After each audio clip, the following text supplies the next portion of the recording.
इचलकरंजीत आज घरोघरी लाडक्या बाप्पाचं आगमन झालं। पहाटे 5 वाजल्यापासून कुंभारवाड्यात बाप्पाला नेण्यासाठी गणेश भक्तांनी मोठी गर्दी केली होती। गणपती बाप्पा मोरया, मंगलमूर्ती मोरयाच्या गजरात वस्त्रनगरी इचलकरंजी दुमदुमून गेली होती। पारंपरिक वाद्यांच्या गजरात वाजत गाजत बाप्पांची आगमन मिरवणूक काढत बाप्पांची घरोघरी प्रतिष्ठापना करण्यात आली।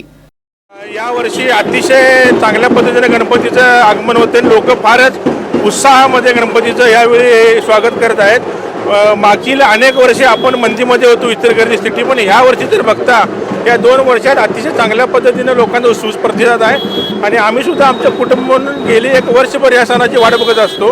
हा असा एकच सण आहे वर्षातील की त्याच्यामध्ये लहान मुलांच्यापासून वयस्कर लोकांच्यापर्यंत सगळ्यांना त्याचा आस्वाद घेता येतो। त्याच्यातनं भक्तीचा मार्ग आहे, त्याच्यातून आध्यात्मिक आपल्याला 11 दिवस पूर्ण केले जातात। शहरातील गांधी चौक परिसरात मंडळांनी गणरायाची वाजत गाजत मिरवणूक काढली।